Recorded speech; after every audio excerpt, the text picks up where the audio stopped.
Y a-t-il des parties du corps humain au paradis? Regardez comment un homme reçoit un nouvel intestin de la salle des parties du corps céleste. Saviez-vous qu'au paradis, il y a des parties du corps? Ils sont en fait dans une pièce, et une petite fille a eu une visite au paradis et a découvert comment nous, sur Terre, pouvons obtenir ces parties du corps si nous en avons besoin. Je veux dire que vous avez entendu parler de greffe de rein. Qu'en est-il d'une greffe de rein céleste?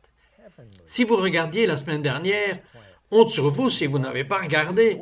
J'avais Jennifer Toledo qui est avec moi.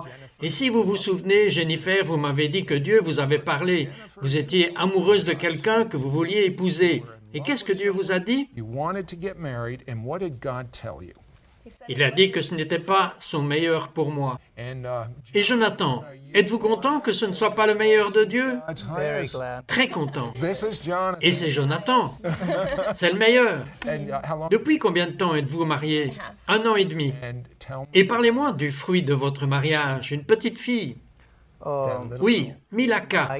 Elle a 5 mois et elle est juste absolument magnifique. Nous l'aimons beaucoup. Maintenant, Milaka veut dire quoi dans votre langue? Milaka signifie ange en swahili. En swahili, eh bien, je vais vous dire que nous avons dîné avec elle hier soir et c'est vraiment un ange. Mais vous avez fait une sacrée rencontre, je veux dire, vous étiez au Salvador et vous êtes allé nager avec votre famille. Qu'est-il arrivé? Ma sœur et moi avons eu une marée. Il y avait un trou dans une passe à vagues et nous n'avons plus jamais touché le fond. Et même si nous avons essayé de nager autant que nous pouvions, le courant ne faisait que nous ramener. Vous pouviez vous identifier à toutes ces personnes lorsque le tsunami a frappé. Et les vagues, je veux dire que vous avez probablement eu quelque chose changé dans votre estomac quand vous avez vu les images télévisées à ce sujet.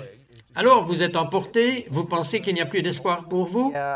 Oui, je veux dire, c'est allé au point où il ne me restait pas beaucoup de force et j'étais encore loin du rivage. Il n'y avait personne sur la plage pour m'aider et j'ai vraiment cru que j'allais mourir. À ce moment-là, j'ai vu comme un écran devant moi où c'était en fait ma vie. Je me suis vu depuis que j'étais petit et j'ai vu la gentillesse de Dieu dans différentes situations, à quel point il m'a aidé à traverser différentes choses. Et j'ai vu les choses dont j'avais honte, vous savez, des choses que je n'ai jamais dites à personne.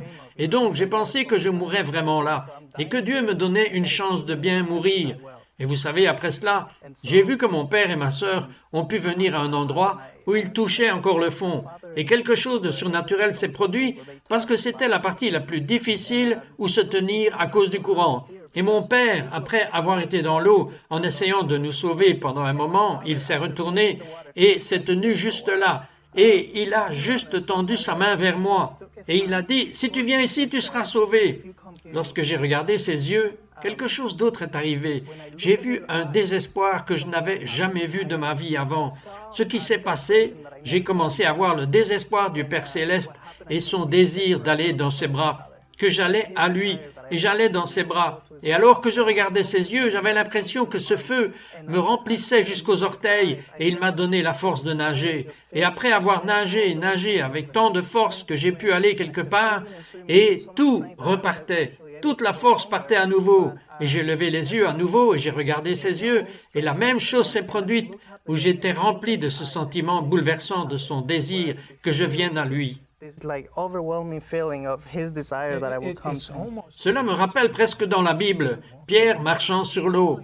Il s'en sortait bien tant qu'il suivait la parole, mais à la minute où il a eu les yeux sur les vagues, il a commencé à couler. C'est ce qui s'est passé avec vous à la minute où vous avez détourné les yeux de Dieu. Ça ressemble assez bien. Oui, je veux dire, c'est arrivé 5 fois. L'eau était massive, j'ai essayé de nager, la force quittait complètement mon corps, et cela s'est produit environ 5 fois jusqu'à ce que je puisse enfin atteindre sa main. Qu'est-ce que cela a changé dans votre vie?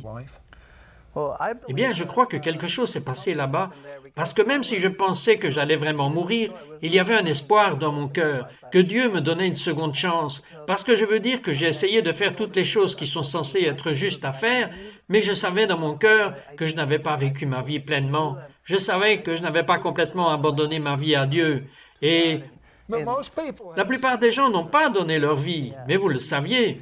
Oui, je le savais, et je le savais comme si c'était le moment où j'allais mourir, et j'ai juste pensé à quel gâchis. je n'ai pas vraiment vécu le type de vie que j'aurais pu vivre. Et donc, à partir de ce jour, il y avait quelque chose de proche de la mort en moi, où j'ai décidé de commencer à aimer mourir à moi-même et vraiment vivre pour lui. Cela a été un voyage d'amour, mais ce jour m'a vraiment marqué. Alors, comment êtes-vous allé de là-bas, aux États-Unis, pour rencontrer Jennifer? Vous vous êtes rencontrés aux États-Unis? Oui. OK. Alors, comment êtes-vous arrivé là? En fait, je vivais en Équateur. Mes parents étaient des missionnaires en Équateur et un prophète est venu en Équateur et il a rêvé de moi la veille de notre rencontre. Vous avez-il déjà rencontré? Non, il ne m'avait jamais rencontré auparavant et il a dit « J'ai rêvé de vous et vous avez une invitation à venir à Kansas City ». Et ainsi il a prêché. Avez-vous eu l'argent pour venir à Kansas City? J'avais l'argent pour payer le billet, mais rien d'autre. Et le Seigneur lui a dit qu'il était censé s'occuper de moi et faire en sorte que tout se passe pour que je puisse venir y vivre. C'est ainsi que je suis arrivé aux États-Unis. Maintenant, Jennifer, c'est toute une histoire. Numéro 1, il aurait dû être mort. Numéro 2, il n'aurait pas dû venir en Amérique. Et alors, comment vous êtes-vous rencontrés? En fait, nous nous sommes rencontrés à une conférence plusieurs années après celle de Shreveport en Louisiane.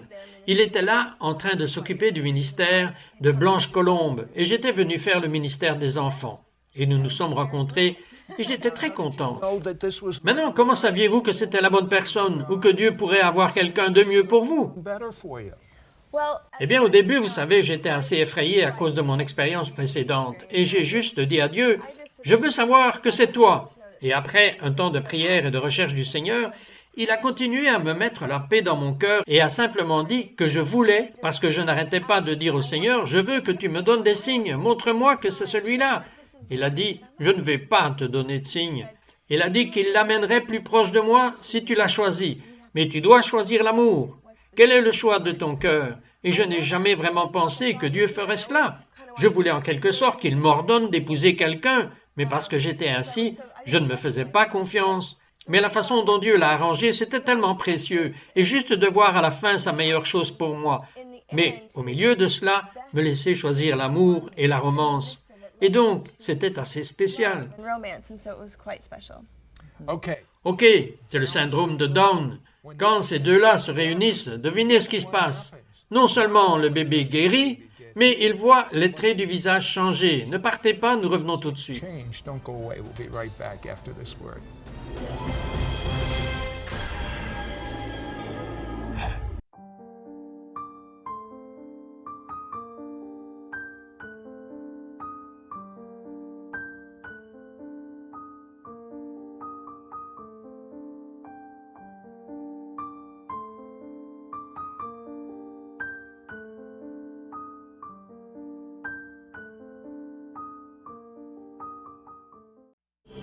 We now return to It's Supernatural. Sid Roth ici avec Jennifer et Jonathan Toledo. Jonathan, parlez-moi de cet enfant trisomique. Eh bien, nous étions à Porto Rico avec mon ami Sean et après une réunion, nous avions fini et nous sommes prêts à partir. Et cette mère est venue avec une petite fille, probablement âgée d'environ 6 ans. Elle était trisomique et elle a dit « Pourriez-vous prier pour ma fille ?» Et à ce moment, je pensais, je ne sais même pas si j'ai la foi pour cela. Et je demandais à Dieu, j'ai dit, je sais que tu tiens à cette petite fille. Et donc nous avons prié pour elle et nous ne savions rien à ce moment. Mais plus tard, nous avons reçu une photo par le courrier. Et nous avons reçu une lettre de cette maman disant que sa fille avait été complètement guérie après que nous ayons prié pour elle, pour tous ses problèmes mentaux et le visage avait changé. Alors elle nous a envoyé la photo avec la fille complètement transformée. Donc elle était tout à fait normale. Elle n'avait aucun des... Je veux dire, nous n'avons pas reconnu la petite fille, aucun des traits qu'elle avait avant. Vous savez que je vous envie tous les deux de travailler avec de jeunes enfants, parce que les jeunes enfants, comme vous le savez, ont la foi. Vous me parliez d'aller dans des écoles locales avec des enfants, et vous avez juste prophétisé. Parlez-moi de cela. Eh bien, nous enseignons aux enfants très simplement comment entendre la voix de Dieu. Parfois, nous entendons le mot prophétiser et nous pensons que c'est une chose si mystique là-bas. mais c'est simplement entendre la voix de Dieu. Et nous tous, en tant que brebis, devrions entendre la voix de Dieu. Et nous enseignons donc aux enfants de la même manière que vous entendez Dieu pour vous-même. C'est de la même manière que vous l'entendez pour les autres. Et vous savez donc qu'après avoir entraîné les enfants, nous les envoyons partout dans les villes. Et parfois, ils vont dans les écoles et il y a eu des moments où ils vont faire la queue. Vous savez, nous avons essayé un groupe d'enfants dans un lycée et il y a une grande file d'enfants qui attendent pour s'inscrire. Et les enfants se sont simplement dirigés vers l'un des élèves du secondaire et lui ont dit « Salut, nous nous entraînons juste à apprendre à entendre la voix de Dieu. Pourrions-nous simplement nous entraîner sur vous ?» Et la personne était un peu comme... Oui, cela n'arrive pas tous les jours. Non, pas tous les jours. Et alors ils ont dit, bien, nous avons appris et nous savons que Dieu parle. Peut-on juste voir s'il va vous dire quelque chose? Donc ils sont d'accord, et alors ils commencent à prier pour cette fille. Et ils commencent à dire des choses du cœur de Dieu qui ne sont que des secrets sur le cœur de cette fille. Cette fille était si émue que Dieu sache ces choses à propos d'elle, et ils ont commencé à prophétiser et à parler dans sa vie. Et elle était si défaite. Elle a dit juste, vous devez prophétiser sur mes amis. Et très vite, ils ont prophétisé sur tous ces étudiants et les gens étaient sauvés. Les gens étaient guéris. Et vous savez que nous enseignons aux enfants à faire cela tous les jours. C'est normal. Entendez Dieu pour vous-même. Entendez Dieu pour les autres. Vivez votre foi à l'école ou où que vous soyez. En parlant de normal, quel genre de retour obtenez-vous de ceux qui écoutent votre enseignement sur l'évangile du royaume? Dans l'enseignement, l'évangile du royaume, nous essayons de prendre des idées du royaume complexes et de les rendre très simples, comme cela devrait être pour les enfants. Je vais vous dire quoi, j'aime cela, simple. Moi aussi. Gardez les choses simples. Je pense que c'était censé être simple et nous formons les gens à commencer à engager leurs yeux spirituels et leurs oreilles et de se mettre à l'écoute de ce que Dieu dit et de ce que Dieu fait. Et beaucoup de gens qui ont entendu cela nous ont dit qu'ils avaient eu une expérience de rencontre spirituelle incroyable. Comme ils ont attendu le Seigneur après avoir entendu cela, et c'est devenu tellement plus facile pour eux. Et puis l'enseignement sur la salle des pleurs. Je vous dis que cela change la vie d'avoir de la compassion pour ceux qui souffrent. Et je vais vous dire quelque chose, si vous n'avez pas de compassion, saisissez ceci et vous aurez de la compassion. OK? Kayla? L'une des filles que nous avons entraînées s'appelait en effet Kayla. C'était il y a quelques années. Et pendant que nous nous entraînions, leur permettant d'utiliser leurs yeux et leurs oreilles spirituelles, Kayla a eu une vision. Dans la vision, elle s'est vue au ciel, dans cette pièce appelée la salle des parties du corps. Et quand elle est entrée, elle a vu toutes ces différentes parties du corps. Et elle était une fille très timide. Elle n'avait jamais eu une rencontre comme celle-ci. Vous savez que ce n'était pas normal. Et elle était juste comme « Jésus, qu'est-ce que c'est ?» Et Jésus a commencé à lui dire « Kayla, j'ai tout ce dont tu as besoin au paradis. Si jamais tu connais quelqu'un qui a besoin d'une nouvelle partie du corps, j'en ai plein. Tu viens ici par la foi, tu les saisis et tu peux les ramener sur terre. C'est très simple. » Et elle a juste pris Dieu au mot. Parce qu'en fait, quelques minutes après avoir partagé ce témoignage, au cours de notre formation, un homme âgé a été transporté en fait, et on nous a dit qu'il était en train de mourir d'un cancer de l'intestin. Et il nous a dit, vous savez, je suis venu ici parce que j'ai entendu dire que Dieu utilisait les enfants et que Dieu pouvait me guérir. Il a dit, je n'ai jamais été à l'église. Vous savez que cet homme n'avait pas été sauvé du tout.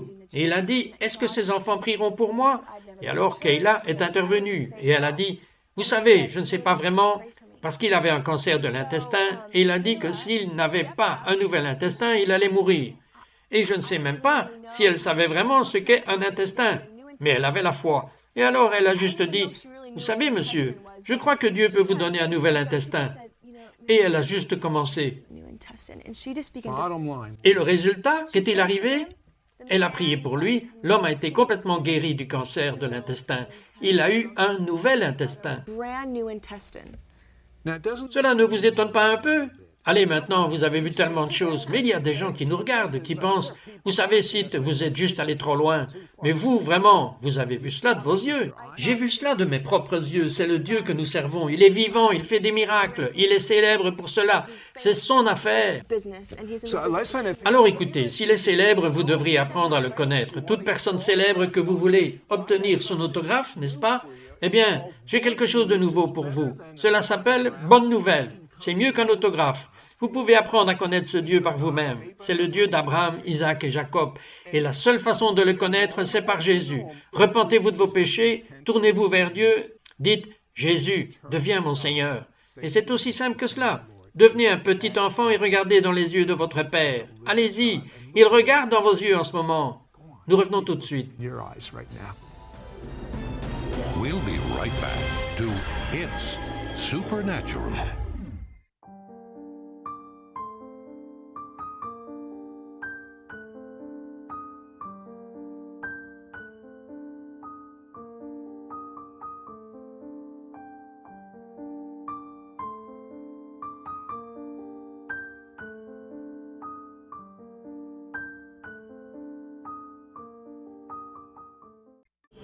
We now return to It's Supernatural.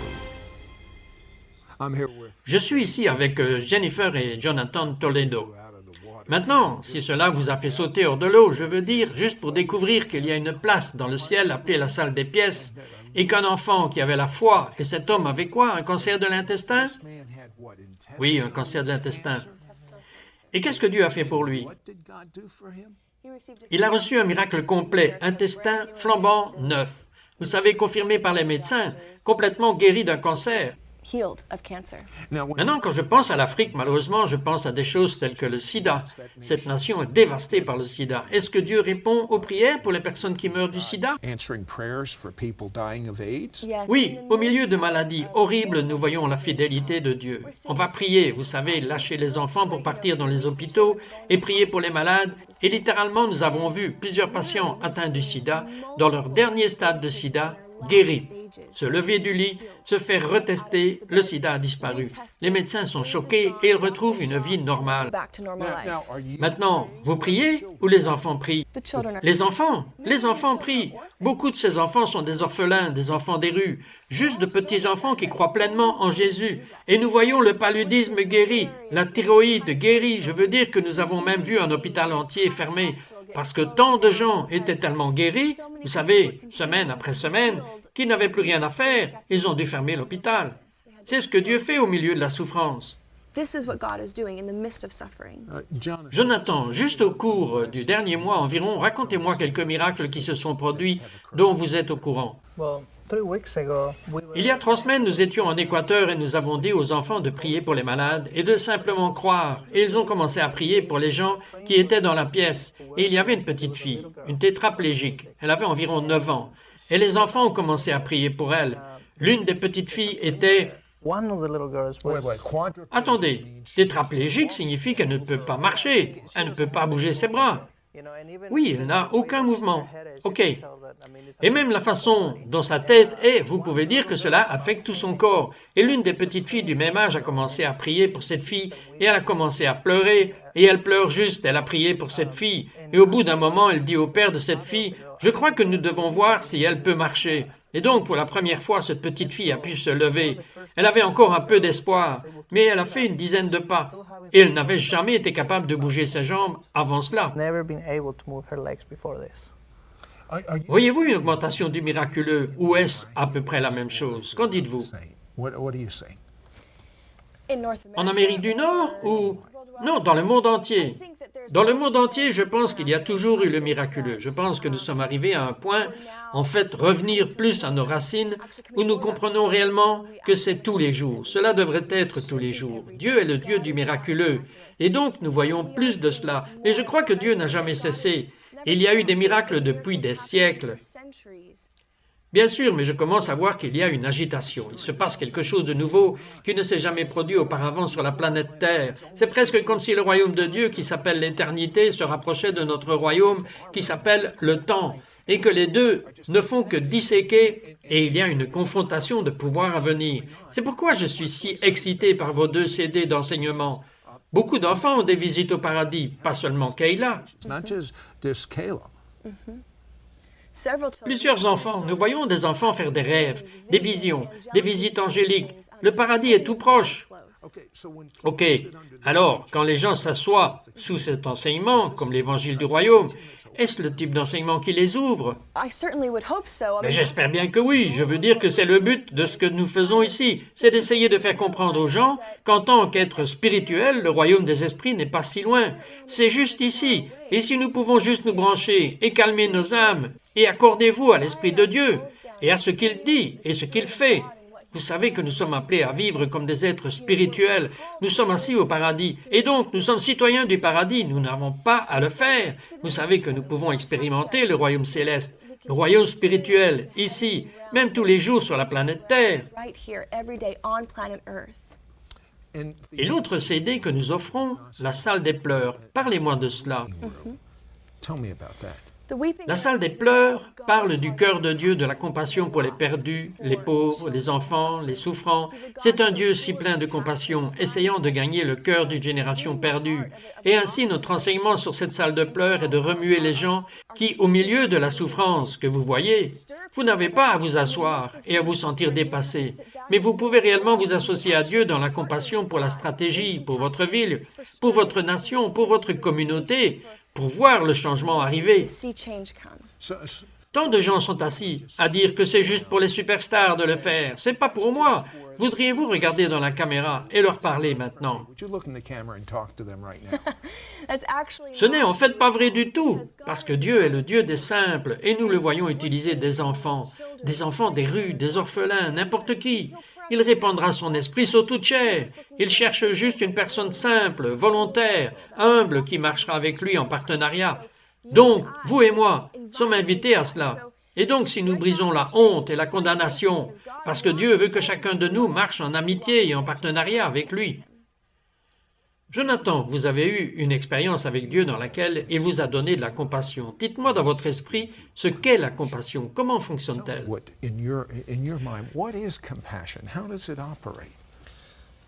Je crois que Dieu nous a donné tous une part de compassion. Vous savez que lorsque nous voyons quelque chose de triste ou d'injuste, il y a quelque chose qui nous émeut. Mais je crois que lorsque nous poursuivons Dieu et que nous poursuivons à être proches de lui, je crois que cela augmente, que notre cœur s'élargit, notre esprit s'élargit à mesure que nous nous rapprochons de lui.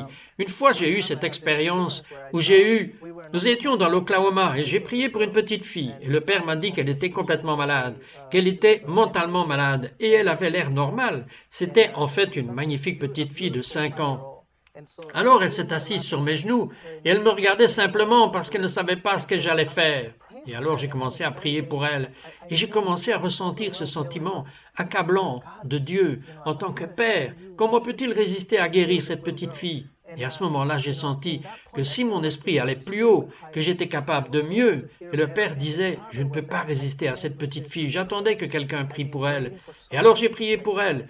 Je ne savais pas à ce moment-là ce qui s'était passé. Mais 3 mois plus tard, la mère a déclaré qu'elle allait parfaitement bien, qu'elle a été complètement rétablie après cela, qu'elle a été emmenée d'une école spéciale à une école normale, et qu'elle était déjà au niveau de tous les autres enfants. Et pas seulement cela, mais elle avait des problèmes dans sa façon de marcher. Sa coordination était un peu en panne. Et elle a dit que ça s'améliorait. Et plus tard, nous avons découvert que c'était tout à fait normal. Vous savez ce que je crois en ce moment? Si l'un de vous, quel qu'il soit, regarde dans la caméra et prie pour les personnes atteintes du sida, elles vont pouvoir être guéries. Pourquoi tu ne pries pas cela? Eh bien, papa, tout de suite, nous te demandons de toucher les personnes atteintes du sida, de leur montrer ton amour, de faire les choses que l'homme ne peut pas faire. Et je demande à mon père en ce moment de montrer aux gens ton amour par la guérison, que tu guériras du sida. Je te demande pour tous ceux qui regardent qui ont le sida en ce moment, que tu les touches avec ta puissance au nom de Jésus. Et certains d'entre vous pourraient dire que c'est vraiment simple. Eh bien, si Dieu le fait, bien sûr c'est simple. Vous devez commencer à devenir comme un petit. Vous souvenez-vous de votre premier amour? Il est temps d'y retourner, que sa compassion et son amour, je crois qu'en ce moment, il embrasse certains d'entre vous. Vous pouvez littéralement ressentir l'amour de Dieu, que son esprit vous envahit, et certains d'entre vous ont des lignes si féroces dans leur vie, des serpents. Vous ne savez tout simplement pas comment vous débarrasser de toutes ces choses qui se passent. J'ai cette parole pour vous, et la parole est « Regarde dans les yeux de ton Père, détourne ton esprit des circonstances et regarde dans les yeux de ton Père. Et ce que vous allez voir pour la première fois peut-être dans toute votre vie est l'acceptation. Mais vous ne savez pas ce que j'ai fait, Sid. Vous avez raison. Mais je vous dis que si vous vous repentez, Dieu ne se souviendra plus de vos péchés. Regardez dans les yeux de votre Père. Détournez-vous de l'esprit. Ésaïe 26, verset 3 dit « Gardez les yeux sur lui, et il vous gardera en parfaite paix. » Le mot paix en hébreu, c'est shalom. C'est la plénitude dans votre esprit, dans votre âme, dans votre corps, dans vos émotions, dans votre mariage, dans votre santé. Il est si bon, Jennifer, regardez dans la caméra et dites aux gens à quel point Dieu est bon en 10 secondes. And tell people how good God is in 10 seconds. Dieu est si fidèle, il vous sera fidèle, il fera ses preuves auprès de vous. Nous l'avons vu maintes et maintes fois, miracle après miracle, sa fidélité, mon Dieu, il est amoureux de vous. Le Dieu de l'univers est amoureux de vous. C'est une pensée étrange, mais He is il est amoureux de vous.